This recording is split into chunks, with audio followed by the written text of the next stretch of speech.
capítulo 3 del libro de Daniel, el profeta. El rey Nabucodonosor hizo una estatua de oro cuya altura era de 60 codos y su anchura de 6 codos. La levantó en el campo de Dura, en la provincia de Babilonia. Y envió el rey Nabucodonosor a que se reuniesen los sátrapas, los magistrados, capitanes, oidores, tesoreros, consejeros, jueces y todos los gobernadores de las provincias, para que viniesen a la dedicación de la estatua que el rey Nabucodonosor había levantado. Yo les he dicho que Dios tenía un propósito, por supuesto, con el profeta Daniel, uno de los más importantes profetas de la Biblia. El libro del profeta Daniel es considerado por muchos eruditos como la llave maestra de la profecía. Y les decía hace un tiempo atrás, creo que en el primer estudio que hicimos sobre el profeta Daniel, que Dios tenía un propósito con el profeta. Por supuesto, ¿quién sería el instrumento para que Dios revele el plan que Él tiene para la humanidad? Lo que va a ocurrir no solamente en el tiempo de Daniel y los tiempos después de él, sino aún en los postreros días, en el tiempo del fin. ¿Cómo va a ser el fin de las cosas? Todo eso Dios lo ha revelado a nosotros a través de un hombre, el profeta Daniel. Pero también les dije que para Dios es muy importante también el hombre Nabucodonosor, un poderoso rey, el rey de Babilonia, en quien Dios tenía expectativas también, a quien Dios quería transformar también. Eso lo dijimos. Y hoy vamos a ver parte de la historia de Nabucodonosor también, junto con la historia del profeta Daniel, aún joven, y de sus amigos, los tres varones, los tres jóvenes que acompañaban a Daniel en el exilio, y de los cuales ya hemos hablado algo anteriormente, pero hoy son protagonistas también del estudio que nos toca hacer hoy. El rey Nabucodonosor tenía un gran problema. Tenía un problema que era ignorancia e idolatría. Porque estamos viendo que Nabucodonosor, el rey, hizo una estatua de oro cuya altura era de 60 codos y su anchura de 6 codos. Interesante las medidas, porque de alguna manera nos recuerdan 66, ¿no? Si recordamos cómo que se identifica al anticristo, el enemigo de Dios, que se levantará en los últimos 7 años de la historia de la humanidad. Recordemos que el número de su nombre es 666. Y aquí Nabucodonosor está haciendo una estatua de 60 codos. El codo es aproximadamente ¿cuánto? No estoy muy seguro, pero era una estatua muy grande, probablemente de unos 40 metros de altura o algo así. 60 codos de altura y su anchura de 6 codos.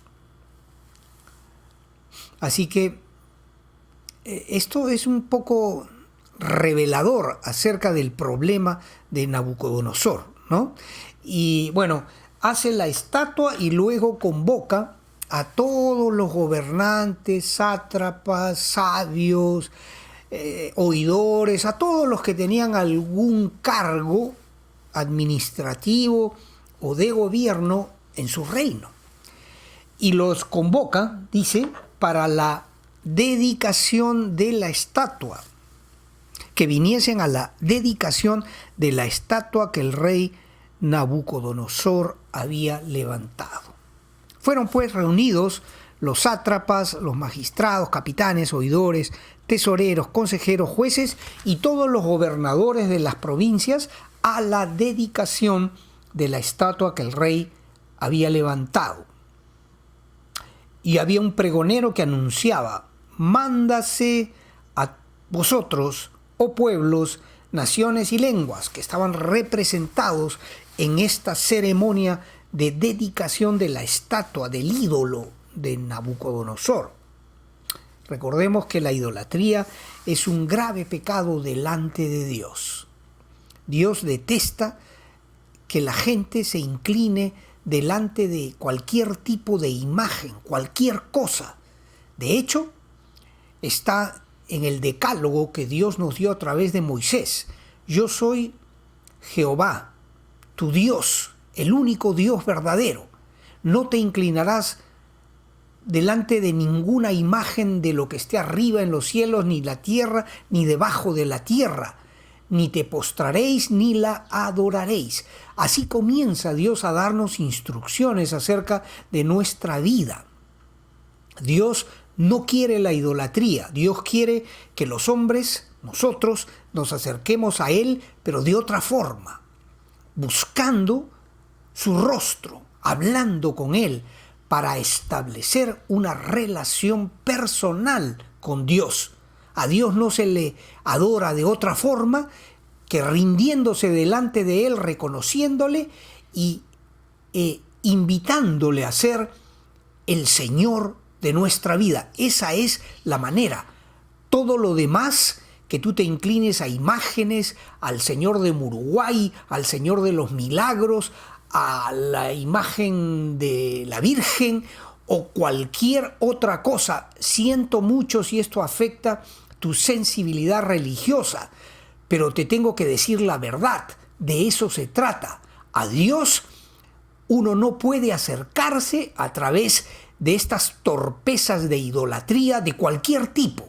Y ciertamente Nabucodonosor estaba todavía en ignorancia del Dios verdadero. Estaba adorando dioses paganos y creando una estatua para que todos se inclinen delante de ella y la adoren. Y mira, dice: al oír el son de la bocina, de la flauta, del tamboril, del arpa, del salterio, de la zampoña y de todo instrumento de música, os postréis y adoréis la estatua de oro que el rey Nabucodonosor ha levantado. Y cualquiera que no lo haga, cualquiera que no se postre y adore, inmediatamente será echado dentro de un horno de fuego ardiendo. Interesante. Si el número 60 codos de alto, 6 codos de ancho de la estatua nos recuerdan al anticristo, que en el capítulo 13 de Apocalipsis se nos dice que el nombre del anticristo es representado o representa el 666, porque el alfabeto hebreo no tiene números, los números son representados por letras. Así que el nombre del anticristo va a tener el equivalente numérico del 666. Y acá estamos viendo algo terrible. Nabucodonosor hace una estatua para que todos la adoren. Idolatría. Y amenaza con un horno de fuego para matar a todo aquel que desobedezca y que no adore la estatua que él había hecho.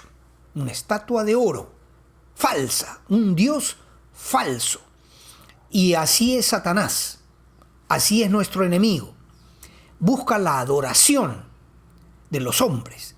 Y por supuesto, nosotros tenemos que adorar al único Dios verdadero. De eso se trata. Toda la Escritura nos señala lo que en el capítulo 17 del Evangelio de Juan, el verso 3 nos dice: y esta es la vida eterna, que te conozcan a ti, al único Dios verdadero, Jehová, el Dios de Israel, y aquel a quien tú has enviado para la salvación, para el perdón de pecados y para convertirse en nuestro Salvador. Su nombre, Jesucristo, el unigénito Hijo de Dios. Ese es el esquema de Dios. Pero el diablo tiene otro esquema. Él quiso robar la gloria de Dios. Al propio Señor Jesucristo lo tentó en el desierto y le dijo: si postrado me adorareis, yo te entregaré todas estas cosas que hoy te muestro, los reinos de los cuales yo tengo propiedad temporal, es verdad, pero el diablo es el Dios de este mundo, nos dice la primera carta de Juan.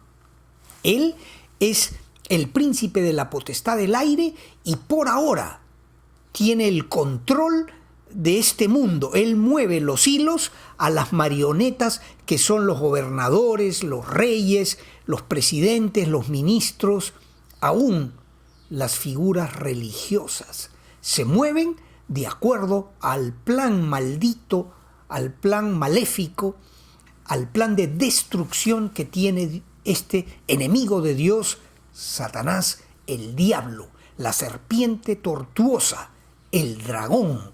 Son los nombres que Dios le da a este arcángel que se rebeló contra la autoridad de Dios y pretendió poner su trono a la misma altura del trono de Dios y ser igual a él. Ese es Satanás, tu enemigo, mi enemigo, al cual podemos derrotar con la revelación de la palabra de Dios. Porque si tú recuerdas, y si no lo has leído, yo te cuento que Satanás se atrevió a tentar al Señor Jesucristo. En el capítulo 4 del Evangelio de Lucas lo tenemos, ¿no? El Señor es llevado por el Espíritu Santo después que fue bautizado por Juan el Bautista al desierto para ser tentado por Satanás. Y Satanás se atrevió a ofrecerle los reinos del mundo si postrado le adoraba. Ese es Satanás. Si Satanás se atrevió a tentar a Jesucristo, el Señor, ¿crees que Satanás tendría reparo en tentarte a ti con algo o a mí? Ciertamente Satanás es el enemigo de Dios. Y acá estamos viendo que el rey Nabucodonosor estaba pues en ignorancia, idolatría y en adoración de dioses paganos. Pero Dios tiene un plan para el rey Nabucodonosor. Los 4 primeros capítulos del libro de Daniel tienen como protagonistas Daniel, Sadrach, Mesac, Abednego, los amigos de Daniel, pero también a este hombre a quien Dios quería trasladar de las tinieblas de su idolatría y paganismo a la luz de conocer al Dios verdadero, al único Dios verdadero, el Dios de Israel. Y está en el proceso aquí Nabucodonosor. Miren, yo les digo algo. Una de las personas que quiero conocer cuando yo esté allá en el reino de Dios, cuando acabe todo y el Señor nos lleve a su presencia, quiero conocer a Nabucodonosor.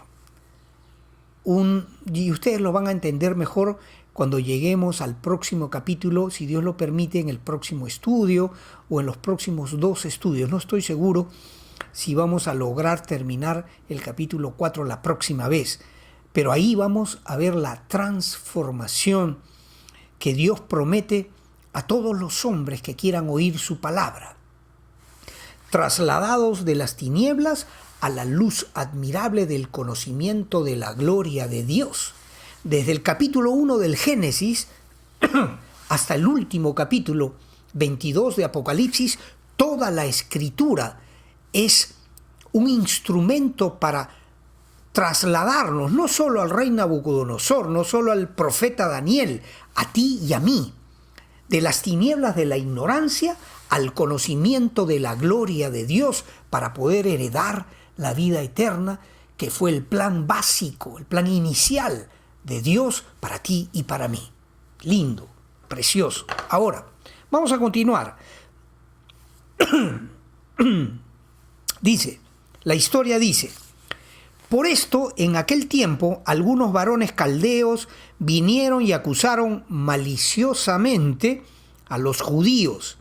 Hablaron y dijeron al rey Nabucodonosor: para siempre vive, rey. Tú, oh rey, has dado una ley de que todo hombre, al oír el son de la bocina, de la flauta, el tamboril, el arpa, el salterio, la zampoña y de todo instrumento de música, se postre y adore a la estatua de oro. Y el que no lo haga, el que no se postre y adore, sea echado dentro de un horno de fuego ardiendo. Hay unos varones judíos, los cuales pusiste sobre los negocios de la provincia de Babilonia, que son Sadrach, Mesach y Abednego. Estos varones, oh rey, no te han respetado, no adoran tus dioses, ni adoran la estatua de oro que has levantado.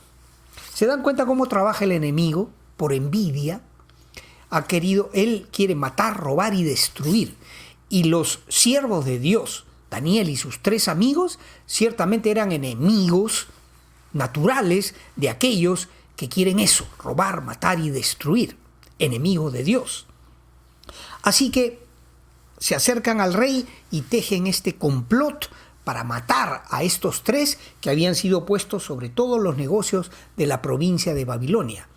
Estos 3 amigos de Daniel y el propio Daniel eran pues los personajes prominentes de la administración del reino de Babilonia, y los siervos de Satanás querían destruirlos, porque ciertamente eso eran, siervos del diablo.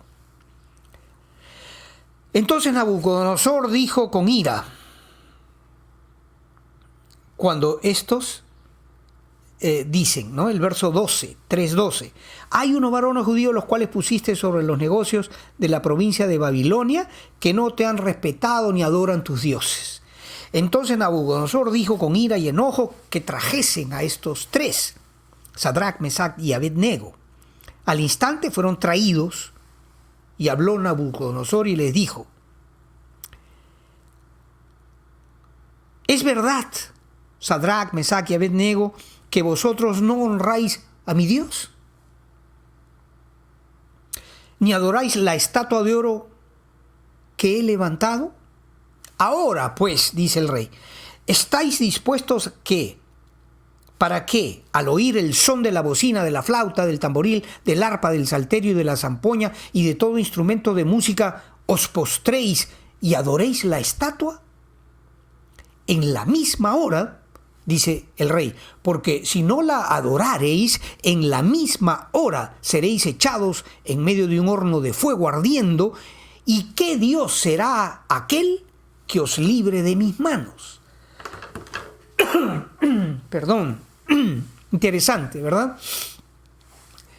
Obviamente la amenaza era grave, porque un horno de fuego. ¿Qué Dios te puede librar de esto que yo he determinado contra todo aquel que ose faltar obediencia al edicto que yo he dado de que se adore a mi Dios, un Dios pagano, y a la estatua de oro de 60 codos y 6 codos de ancho, que yo he levantado para que ustedes la adoren? De lo contrario, seréis quemados en un horno de fuego. Y acá vemos otra vez al enemigo tergiversando la ley de Dios, porque no adorar en idolatría al Dios falso Satanás, dice el rey Nabucodonosor, significará la muerte, quemado en un horno, cuando es exactamente lo contrario. Porque cualquier hombre o mujer que se atreva a adorar a Satanás terminará ciertamente en el infierno, sufriendo lo que Satanás le dice, tal como hizo con Eva en el jardín del Edén. Ah, Evita, mi querida amiga, así que Dios te ha dicho que si comiereis del árbol del conocimiento del bien y del mal, ¿moriréis? No vas a morir. No, sino que Dios sabe que el día que tú comas del fruto del árbol del conocimiento del bien y del mal, seréis semejante a Dios sabiendo todas las cosas. La engañó a nuestra tatarabuela, a Eva. La engañó. Y Eva, en lugar de correr a Dios para decirle, Padre, Dios, mira lo que la serpiente me acaba de decir. Esto es una contradicción. ¿Cómo es esto? Tú me dices que si yo como del fruto voy a morir y la serpiente me dice lo contrario. Eva debió haber hecho eso, porque uno de los dos mentía, ¿verdad? O mentía a Dios cuando le dijo, cuando comas del fruto de ese árbol, no lo comas porque si lo haces vas a morir. El diablo le dijo, no, Dios no, te ha engañado, te ha mentido. Dios te ha mentido para que no seas igual a Él. Y cuando uno estudia el capítulo 14 de Isaías y el capítulo 28 de Ezequiel, descubre cuál fue el pecado de Satanás: tratar de ser igual a Dios, poner su trono a la altura del trono del Altísimo y ser como Él. Y Él traslada este pecado a Eva y a Adán, que se equivocan, quienes en lugar de correr a Dios para pedir sabiduría en esta contradicción, más bien creyeron al enemigo y cayeron de la gracia de Dios y ciertamente murieron espiritualmente, lo cual significa ser apartados de esa relación perfecta que tuvieron hasta ese día que desobedecieron a Dios, que tuvieron con el único Dios del cielo. Eva y Adán fueron creados para que tengan vida eterna, pero al desobedecer a Dios y al creerle al diablo, perdieron esa vida eterna que tenían y que gozaban. En ese momento perdieron todo eso por haber faltado al Dios de los cielos, haciéndole como un mentiroso, porque creyeron a la serpiente en lugar de creer al único Dios verdadero. Y acá el diablo está haciendo lo mismo con Sadrach, Mesach y Abed-nego. Mira, si no haces esto de adorar a mi imagen, a mi Dios, vas a morir quemado en el infierno, cuando es exactamente lo opuesto. Para ti, para mí, para Sadrach, Mesach, Abed-nego, para Daniel, para el propio Nabucodonosor, cualquiera que adore al diablo ciertamente terminará como él. Pero Dios nos advierte de esto y miren la respuesta tan linda que dan estos tres varones. Sadrach, Mesach y Abed-nego respondieron al rey Nabucodonosor, pon atención, diciendo: no es necesario que te respondamos sobre este asunto.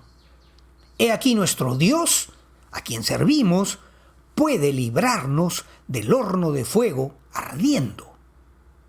Y de tu mano, oh rey, nos librará. Y si no, sepas, oh rey, que no serviremos a tus dioses ni tampoco adoraremos la estatua que has levantado. ¡Wow! Se lee fácil, pero ¿te imaginas la decisión de estos tres jóvenes fieles a Dios? Temeraria decisión de decir: no vamos a hacerte caso en esto, rey. El Todopoderoso, en el ámbito humano, era el rey Nabucodonosor, controlaba todo. Y estos tres varones le dicen: ni vamos a adorar a la imagen, ni vamos a hacer lo que tú dices, no vamos a servir a tu Dios. Y hay un Dios en los cielos, el único Dios verdadero, que Él tiene el poder para salvarnos del horno de fuego. Seguramente que tú conoces la historia. Y yo voy a abreviar un poco, voy a ir hasta el verso 23, porque aunque conozcas la historia es necesario leerte esto. Y estos tres varones, Sadrach, Mesach y Abed-nego, cayeron atados dentro del horno de fuego ardiendo. Entonces el rey Nabucodonosor se espantó. ¿Qué fue lo que vio? Y se levantó apresuradamente y dijo a los de su consejo: ¿no echaron a tres varones atados dentro del fuego? Parece que había como una tribuna desde la cual el rey tenía visión de lo que ocurría en ese lugar, ese horno de fuego ardiendo, dentro del cual habían sido echados estos 3 varones por los hombres más fuertes que Nabucodonosor tenía alrededor de él. 3 gigantes, probablemente 3 hombres grandes, fuertes, musculosos, que habían echado a los 3 varones al horno de fuego, horno que había sido calentado 7 veces más de lo normal, y que una lengua de fuego se levantó y mató a estos 3 Hércules, por llamarlos de alguna manera, siervos de la servidumbre del rey. Mueren estos 3, pero los 3 siervos de Dios, Sadrach, Mesach y Abednego, ¿qué ocurrió con ellos? Mira lo que pasa. ¿Por qué se horroriza el rey? Dice, se levanta el rey, ¿no echaron a 3? Ellos respondieron, es verdad, rey, echamos a 3. Y él dijo, he aquí yo veo 4. 4 varones sueltos, que se pasean dentro del fuego sin sufrir ningún daño. Esto es, no hay que leerlo deprisa, hay que detenerse.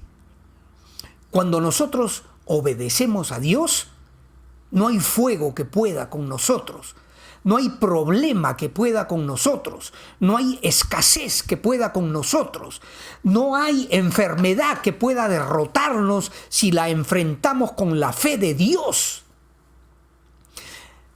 Hay en esta escena un cuarto personaje, porque mira lo que dice el rey. He aquí yo veo 4 varones sueltos que se pasean en medio del fuego sin sufrir ningún daño. Y el aspecto del cuarto es semejante a hijo de los dioses. Gloria a Dios. Ciertamente el propio Señor Jesucristo estuvo con ellos. Y Él, el creador de los cielos y la tierra, de lo visible y de lo invisible, sean tronos, dominios, potestades, todo lo material, todo lo físico, todas las estrellas, el universo, los despliega Dios como una cortina detrás de Él. La inmensidad de ese universo que hoy, con el nuevo telescopio James Webb, que está reemplazando al Hubble, ¿no? Un telescopio que hoy día puede mirar 100 veces más lejos que el Hubble y que nos está dando detalles impresionantes de la grandeza de nuestro universo. Pues la Biblia dice que Dios conoce todas las estrellas y todas tienen nombre. Miles y miles de millones de galaxias, de planetas, de nebulosas. Para Dios es como una cortina que Él corre detrás de sí. Ese es el tamaño de nuestro Dios. La tierra es el estrado de sus pies. Y todo ese universo no es nada más que un telón de fondo para la gloria y la majestad de nuestro Dios. Así que el Hijo unigénito de Dios se pasea como si nada en el fuego, porque Él tiene el poder no solo de salvar a Sadrach, Mesach y Abednego, sino a salvarte a ti y a mí de cualquier problema. Gloria sea a su nombre. Y acá me vas a permitir un testimonio personal. Mira, yo soy uno de 6 hermanos. 6 somos. Los Cosío Córdoba somos 6. Perdí a mi hermano Alfredo cuando yo era un niño, cuando yo tenía 11 años, al cual espero volver a ver cuando Dios me lleve a su presencia, al cielo. Quedamos 5 vivos. Hace aproximadamente 10 meses, mi hermana María, tengo 2 hermanas, una de ellas es María, hermana mayor mía. Tengo 2 hermanas y tengo 2 hermanos. Somos 5 ahora. Uno falleció, somos 5 vivos. A mi hermana María le detectaron un cáncer. Empezó sus visitas al médico, el médico dijo hay que operar. Intentaron operar y el médico dijo acá no hay nada que hacer. No hay nada que hacer. Y entonces, por supuesto, todos nosotros nos derrumbamos. Yo fui a visitarla y escúchame, cuando vi a mi hermana la primera vez enferma, yo vi una sombra de muerte sobre ella y se quebró mi espíritu. Y entonces, no solo yo, sino los creyentes, el hijo de mi hermana es un pastor, César, mi sobrino, y la iglesia de mi hermana, todos empezaron a orar y yo empecé a hacer lo que yo conozco de Dios. Dice la palabra en 1 de Corintios que el evangelio no consiste en palabras, sino en poder. Y yo empecé a usar la autoridad que Dios me ha dado, que está descrita en el capítulo 9 de Lucas, en el capítulo 10, en el capítulo 53 de Isaías, en el capítulo 5 de Santiago, y empecé, no solo, sino con otros también, pero yo empecé una batalla que Dios me ha enseñado a dar, que no hay nada que pueda destruirnos si tenemos fe en Dios. Como dice R.W. Schambach, tú no tienes ningún problema, aunque estés con un diagnóstico de una enfermedad que para los médicos va a significar tu muerte, aunque estés sin dinero para afrontar tus gastos, aunque tus hijos estén perdidos en cualquier pecado del mundo, sea cual sea la circunstancia, hay un Dios en los cielos que te puede salvar del fuego de la prueba. Y entonces yo empecé a hacer lo que Dios me ha enseñado a hacer. Por 21 días empecé a orar antes de que las aves del cielo empiecen a cantar, a la hora en perfecta para mí, que yo conozco, que puedo hablar con mi Dios para interceder y lograr lo que necesitamos. Por estas pruebas yo he pasado antes y Dios me ha enseñado que al que cree todo le es posible, que aún cuando camines en el valle de sombra de muerte, yo estaré contigo, no habrá problema, porque yo aderezo mesa delante de tus enemigos, dice Dios, y ciertamente el bien y la misericordia te seguirán todos los días de tu vida. Y entonces empezamos a orar, yo no solo, y empecé a visitar a mi hermana cuantas veces pude para compartir la palabra de sanidad para ella. Y mira, te doy este testimonio porque hace pocos días, menos de una semana, mi hermana me escribe una nota en el WhatsApp con unos íconos ahí de alegría y me dice: acabo de regresar de la doctora, se fue el cáncer, Cristo me sanó. Y yo, por supuesto, doy la gloria a Dios, porque si bien es cierto, ella se sometió a un proceso de quimioterapia, lo que la salvó a ella del horno de fuego no fue esa quimioterapia solamente, que pudo, yo reconozco, haber ayudado a su proceso de sanidad, pero fue la presencia de Dios al cual invocamos para que su poder saque a mi hermana de este horno de fuego de prueba. Y yo sé que Dios tuvo misericordia de ella y de nosotros, porque yo la visité 1 o 2 veces por semana durante esos días de oración, y un día yo llegué a su casa y esa sombra de muerte que yo vi sobre ella la primera vez que la vi enferma había cambiado por una luz de esperanza y de vida en los ojos de mi hermanita María. Yo lo vi.